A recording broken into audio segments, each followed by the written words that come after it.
Hello friends, welcome back to my channel. അപ്പോൾ നമുക്കിന്നൊരു കിടുക്കാച്ചി ഒരു പഴം പായസം നോക്കാം. നമ്മുടെ വീട്ടിലുണ്ടായിരുന്ന പഴം കേട്ടോ. അപ്പോൾ അത് വെച്ച് എന്ത് ചെയ്യുമെന്ന് വിചാരിച്ചാൽ പായസം ഉണ്ടാക്കാമെന്ന് വിചാരിച്ചാൽ അപ്പോൾ ആദ്യം തന്നെ നമുക്ക് സ്റ്റൗവിലേക്ക് ഉരുളി വെക്കുക. അതിന് ശേഷം വെള്ളം ഒഴിക്കുക. എന്നിട്ട് ആവശ്യത്തിലുള്ള ശർക്കര ഇടുക. ഇതാട്ടോ നമ്മുടെ പഴം. ഇനി നമുക്ക് ആ പഴം മിക്സിയിലിട്ടിട്ടൊന്ന് നല്ലോണം അരച്ചെടുക്കുക. അതിന് ശേഷം ആ കുറുകി വന്ന വെള്ളത്തിലേക്ക് ഈ പഴം മിക്സ് ഇട്ട് നന്നായിട്ടൊന്ന് നമുക്ക് മിക്സ് ചെയ്ത് കൊടുക്കുക. അതായത് ഇങ്ങനത്തെ ഒരു രീതിക്ക് വരണം. അതിന് ശേഷം ഇത് നല്ലതുപോലെ കുറുകും, അതായത് നല്ലോണം വറ്റി വരും. നല്ല ടേസ്റ്റ് ആയിട്ടുള്ള പായസം കേട്ടോ.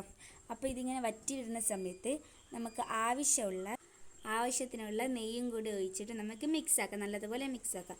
ഇത് പിന്നെ നമുക്ക് ഒരു ബോട്ടിലേക്ക് എടുത്ത് വെച്ച് കഴിഞ്ഞാൽ ജാമായിട്ട് യൂസ് ചെയ്യാം കേട്ടോ.